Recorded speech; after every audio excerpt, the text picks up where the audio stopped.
Hi, Lige. Is that how you pronounce your name, Lige? Lige. Lige. I knew I was going to get it wrong. Good Okay. try though. Yeah, thank you. Thank you. It's always important to try. Nice to And meet you. nice to meet you too. Enjoy the film. It's a well-trodden genre, the rehab movie, it's hard to make original. I mean, there's been a lot like Clean and Sober, The Way Back, When a Man Loves a Woman, you name it. What did you want to do to make this one stand out from so many like it? I just wanted it to feel like it was a good time, even though it's like a hard thing, Hmm. it's still not this drab, depressing sort of thing, which I see portrayed often, or more than not. Um, because my That's experience was not that this sucks. It doesn't, I wouldn't have stayed if it sucked. So there's a lot of laughter.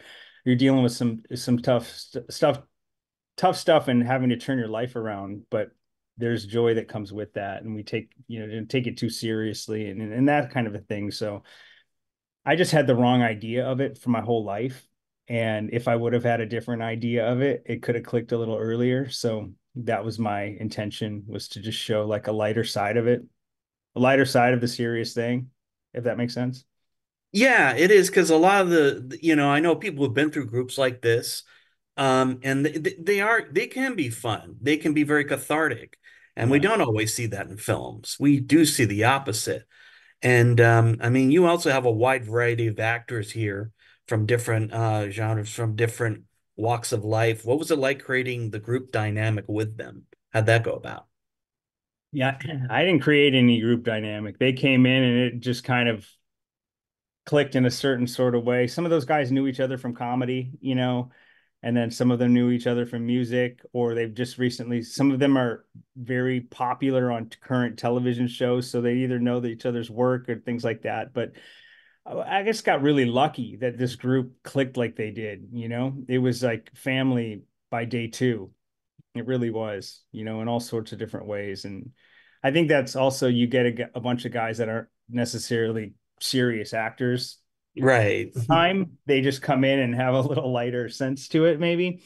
They don't take it as serious, which can work against you at times, but work against the group scenes, but also enhances them just as Yeah, much.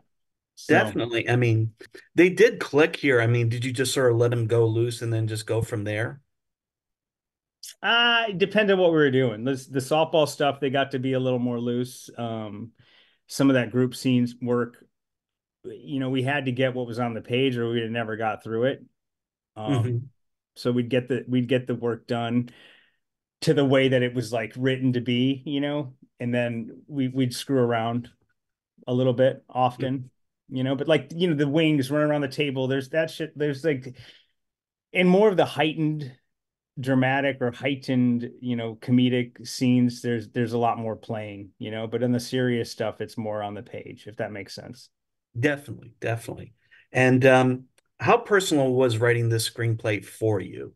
I mean, was there a point where it maybe became a little too painful that you had to put it to the side for a bit? No, not at all. Like the pain part of, getting sober is way gone for me. Like that's early Okay. on. And like we learned there's a good quote someone said to me, and I don't know if this is what it's really said, but other people's pain is funny now. Your own pain is funny later. That's So true. I look at the stuff that I very personal stuff that I've written in here that Morris's character talks about, not to the T, but that I can laugh about now or I can feel about, but it's not like, look, I'm here. Everything's okay. Like the stuff's happened in the past, but I'm not going to dwell on it as much as reflect on it. And we tell these stories and people laugh because they understand that this is something they've probably done before too, or they're it's relatable to them. So it was not like dark where I had to put it down. No, it was more like what's the appropriate story to tell and like we didn't want it to feel too heavy. There's serious stuff and We see a lot of these rehab places in news or in commercials. There are like these heavenly places that are like get away from the world, but this one's set in a more realistic rehab kind of house. Was that yeah. your aim from the get-go? Yeah, there's something you just said that there is like some reality to like this is a heavy thing that we're in right now, but or what we're reflecting on or what I'm writing about, and it's about coming out of the other side of that, right? We never just stay in the shit of it. It's like, well, how do we get out of it? And if you get there, the other part's okay. But this the sober living part, I was picking up one of my best friends who wasn't my best friend at the time from a sober living. Like he's now 4 years sober. I was picking him up at the beginning. This the birth of this movie was around that time, and it was inspired by me picking him up amongst the other things. And he helped me because I didn't go to a sober living.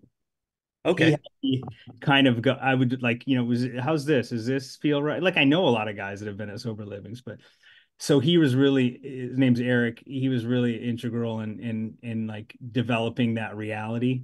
Hmm. Also, like some of them can I think some of them are not as great as others. Some of them are like money pits, and there's different views on, but the one that he was at was like a good one, a real one. And so what was that like? Who are the people in that? What are they like? So we drew from his experience in that and try to make it feel as real as possible. And I wanted it to feel like it was in LA. It could have anybody, but anywhere America. It could just have been anywhere. And didn't want to. A lot of them can be very pricey and fancy, and I didn't want it to feel like that. I'm a regular guy from a regular life in regular Michigan, and I just wanted that to be uh, somewhat that uh, I wanted to feel like relatable for the regular person. Hmm. That's great. Yeah, That's great. And speaking of lines, one of my favorites is when Kate Upton says, "Misery doesn't care what you look like." yeah. How did that line come about? That's a great line. Somebody said that. Hmm. Um, I think Eric said that line. I think that's one that he pulled in there. And it's true. It doesn't care what you look like. It doesn't have a face. So many different walks of life are in my life. Like I've got super successful guys. I've got guys that were living on the streets smoking meth for 30 years. Hmm. It doesn't matter. It can come after you if you're looking at life the wrong way, and if your perspective's skewed enough. um Hmm. and I think that's what happens. It's like no matter how you come up, if you have this feeling of yourself that's not good, or you have this low self-worth, or you think you've got to overcome everything on your own, or you feel the need to be somebody you're not, like it doesn't. And there's a lot of childhood trauma that comes into this, or just not even trauma. Like you can have the most successful, beautiful life, and you can still feel these things. Sure. Yeah. And I don't know why you feel them, but what's the way out? And this is one of the ways out. But I don't know. The misery doesn't care what you looks like, what you look like, because everybody feels pain. You know, Absolutely. everybody quote unquote suffers. You know, Absolutely. Yeah. How much time did you have to shoot this film in? 20 days. 20 days. Wow. Okay. And in regards to the softball scenes, you had athletes in the cast and some who've never played softball before. I was curious, what was it like directing the actors who didn't play softball before? The beautiful thing, the reason it's not a baseball movie and it's a Hmm. softball movie is everybody can play softball. Ah, good point. What I mean, like slow pitch softball. I've been playing that for a long time, off and on, and everybody pretty much plays to their skill set in the movie.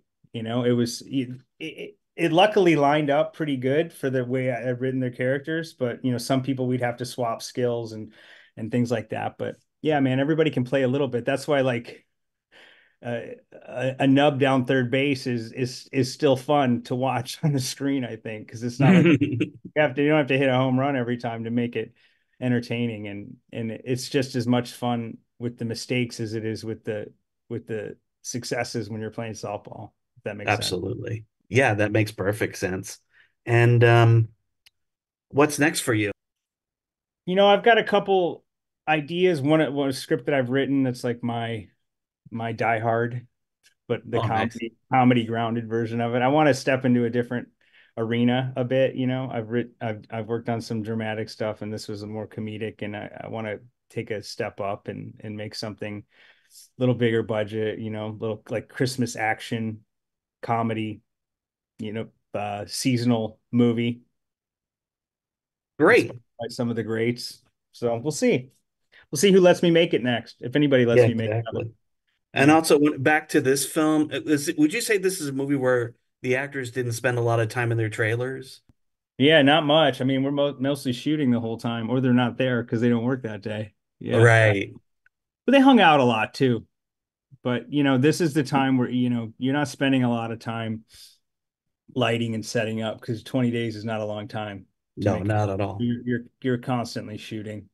Um, and I think people wanted to hang out a lot anyway because the vibe was strong. You can see that on screen, definitely. Yeah. Well, great. I appreciate your time. Thank you for talking to me. And this is a very heartfelt film. There is a lot of heart in it, and I Thanks, wish you the man. best of luck with it. No, I appreciate that. That means a You lot. bet.